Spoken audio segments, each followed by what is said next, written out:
welcome to our first mukbang. Yes.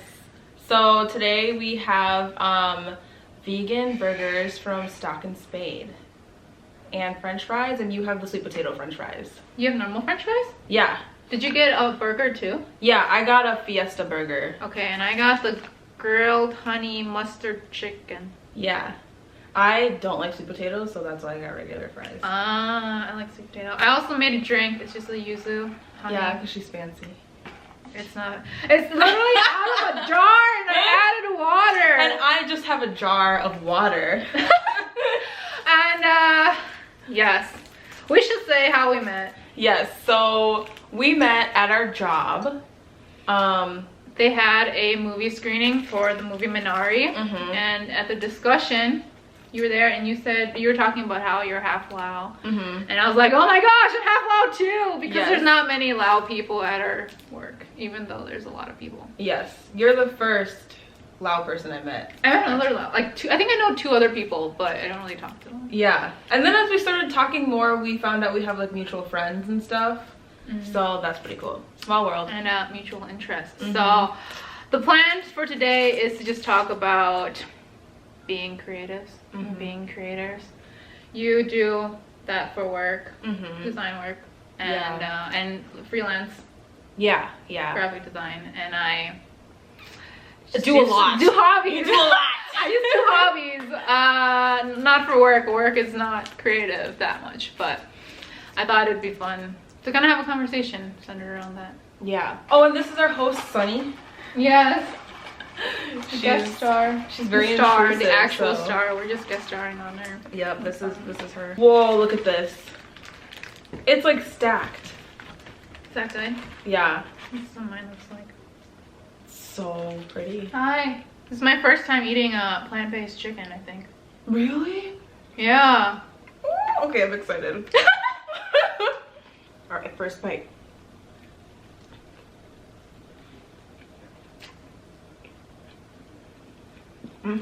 It's good. You like her? My question for you is, when did you start like getting into your, I don't want to call them hobbies, but like, you know, like your crocheting and your knitting and stuff like that? I learned how to crochet and knit, I want to say it's like 2nd grade. Because my mom knew how to do knitting and crocheting, and she always wanted, like, she always like got us arts and crafts things to do, and I guess I always liked that as a kid. So I learned how to do it then, and just kind of on and off knit stuff, and I didn't really get back into it until like last year.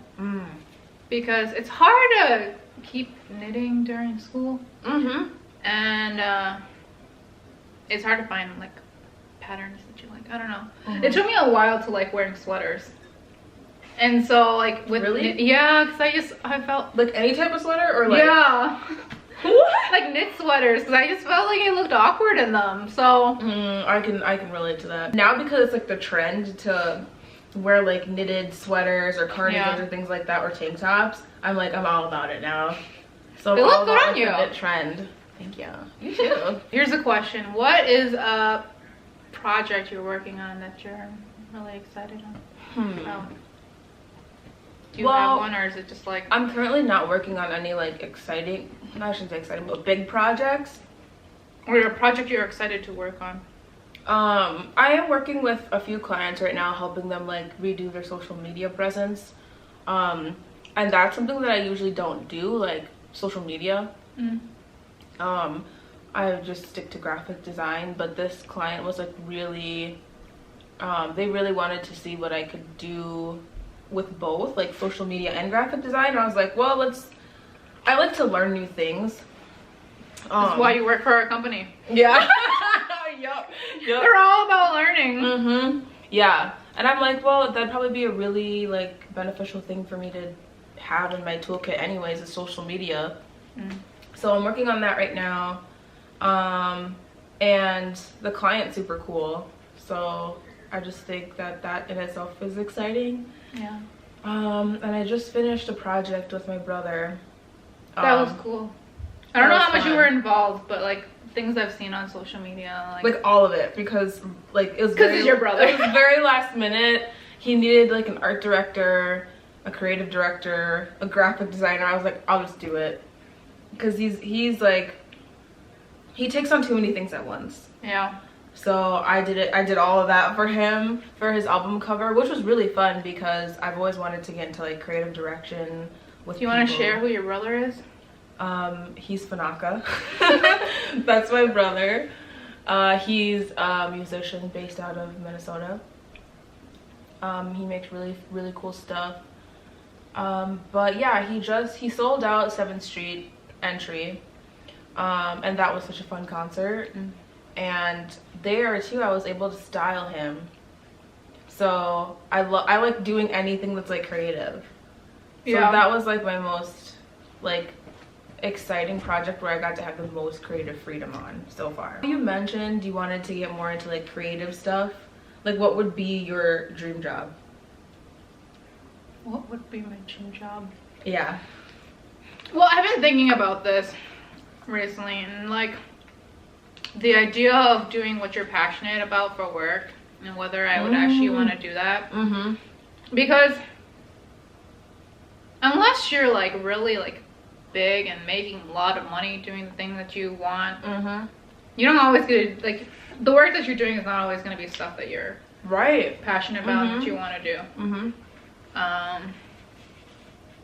But I guess if I had a dream job and I had like no limitations, I would love to be a performer. Like every time I see BTS on stage, I'm just like, I wish I could be on stage too and just like what sing kind of and dance. And would you like involve piano too?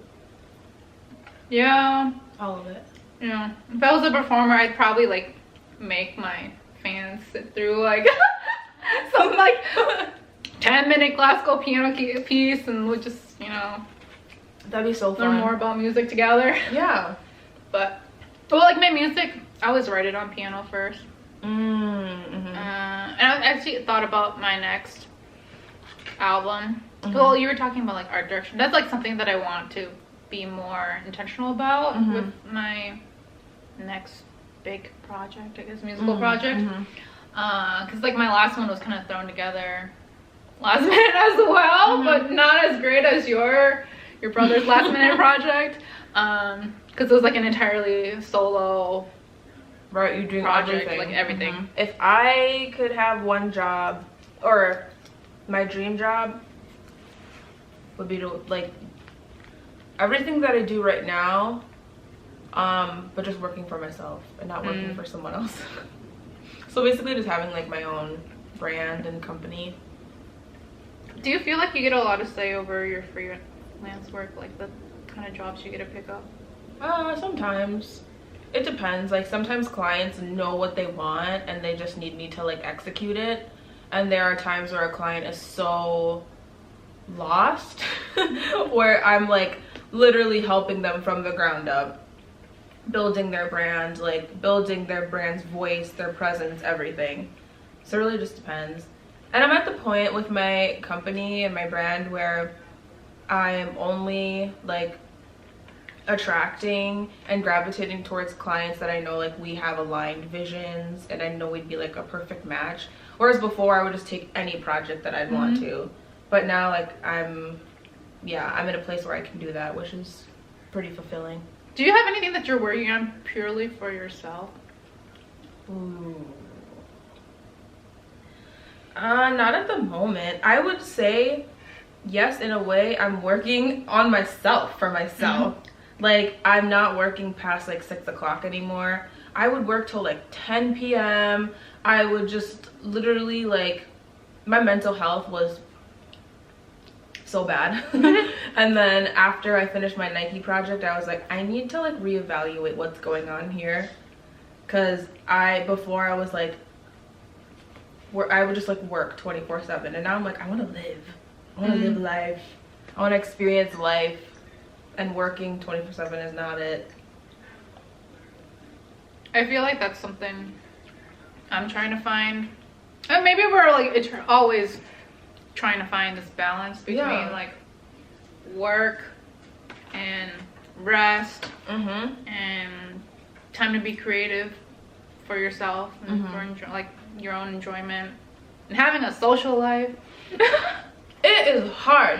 Like I try to, because I'm such a homebody. Same. I'm trying to go out and do things or just like see friends more. Like, and it's just like if you go see friends, that means you have less time to do like your creative projects. That's how I am.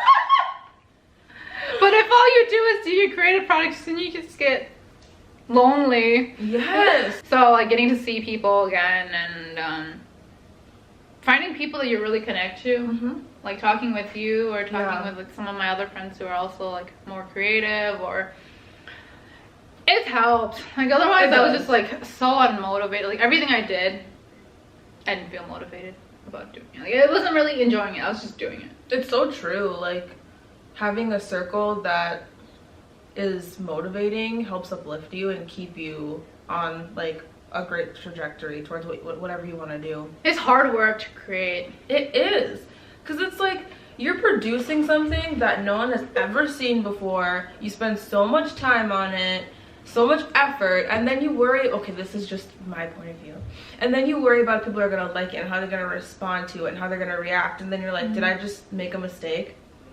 And then once you release, it's like your baby. Then once you release it into the world, you're like, oh my god, I don't know. I get cold feet every single time I release something new. I'm like, I'm gonna delete this. Or like after I finished a mural, I was like, I gotta paint over this.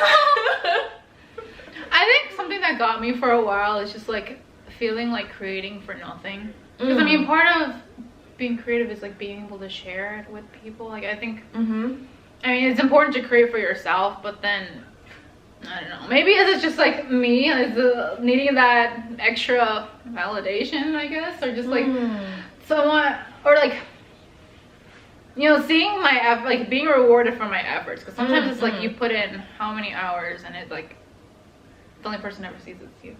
Right. No, I can agree and with that. And it's like, is it really worth doing? I don't know. No, I totally agree with that, and I think that's a part of being an artist or a creative. Like, you always want to share what you produce. Did you ever knit that sweater, that Harry Styles sweater? Okay, here's my thing about knitting. Here's my thing. Well, right now knitting is very trendy. Oh yeah. And a lot of knits, I'd say, lean into trends. And I try to be more like intentional, I guess is the word for it, about the things that I knit and how much I produce. Because especially with like, now that it's a popular hobby and a lot of people on social media talk about knitting, that you can get caught up in just like overproducing. Because even though it's you know, you're making it yourself, and technically it's better than like buying fast fashion or just like constantly buying new clothes, you're still like you're still producing a lot of stuff, you're still buying a lot of stuff, right? And if you don't have intentions of really wearing this long term, it still has basically the same effect, right? It's just gonna sit there, or and so like some of the things I think are cute, but I think for me, I try to pick styles and patterns that I can wear more long term and colors that I like. But I think that's also like, that's very true, my kind of style. I've realized there's like more colorful and out there pieces, but I think that they're things that I can wear more long term and like, keep and like hand down kind of a thing. Good answer. So no, I have not made the Harry Styles sweater. Was not it to say that it cardigan. Not to say that it's gonna go out of fashion and be untrendy, but just knowing my own fashion, I wouldn't wear it long term, so it wouldn't be worth making. Okay, next question. What was a pivotal moment in your creative journey?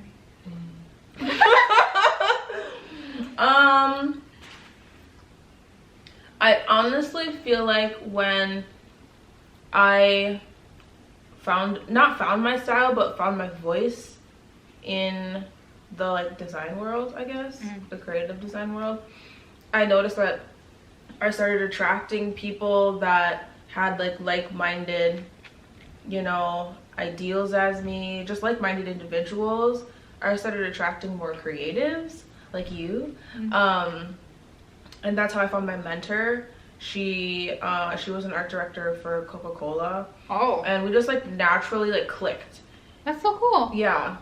And it was also really cool and inspiring because she's a Black woman, and like something that like I hold true to myself is wanting to work with people that look like me, because there's such a lack of like BIPOC creatives in general. So when I found her, I was like, please be my mentor. And she was like, yeah, let's do it. So I think I'd say just like that whole chapter of finding my voice and like starting to become confident in what I was doing really changed it for me. Because before, I like, oh my god, I was so insecure about everything I did. I didn't feel confident in the stuff that I was releasing to people, and now it's just so different. I'm putting that question back onto you. Okay, I was hoping. Yeah. It's BTS. Finding BTS, like, really, I think finding BTS at that point in my life, I think I needed change. When did you find them? I saw them perform on the 28th, I didn't see them in real life. Oh. You were like, girl. BBMAs, and they performed Fake Love. And I knew about BTS beforehand, but I didn't get into their music, and I think I had some other things to work through before I could become a fan of BTS. They really inspired me to like be more creative, because these are people who like came from nothing. They had a dream, and they like put in a lot of effort to make it happen. So I think a lot of times it's like, especially around that age, it's like you want to do a lot of things, but I think a lot of people don't end up following through. Even though, I don't know, like whether it work out or not, but like you have to put in the effort to make what you want happen. Yeah. So they really pushed me to do that, and I started dancing again because I liked their choreography, and putting myself out there and being more confident. This is like why, because of BTS, I feel like I became more confident in who I am, and like being proud of who I am, and like standing up for myself, and like not being afraid to get out there. And because of them, I was like, okay, I really wanted to do songwriting, and I actually, you know, tried and put something out there. So I think like that's big. That was like your pivotal moment. I think that's like in a sense too, like you found your voice. Yeah. Through BTS, which is super cool. We finished our food. How do you think your burger and fries? The fries were a 10 out of 10 because they tasted just like McDonald's fries. And the burger, I would say, was an 8 out of 10. There was just a lot going on. There's like a lot of the same texture. Yeah. And I wanted like some crunch. I wanted like a variety, and it was all like slime. It was like mushy. How about you? Mine was good. I like my burgers to be a bit more saucy. So I just like kept dipping it in ketchup. And the onion was a little strong. Yeah. But otherwise it was good. It was good for my second plant-based burger. Yes! My first chicken burger. Yes. Next time, she's gonna be fully vegan. I'm just kidding. I think we're gonna do a series and just try out different plant-based foods. That'd be really good. We'll do dessert next time. Oh yeah. Okay. Because I have a sweet tooth, so. Okay, we'll do dessert next time then. Yep. And we'll find some other topic to talk about. Okay, yes. We'll see you again soon. Bye. Bye.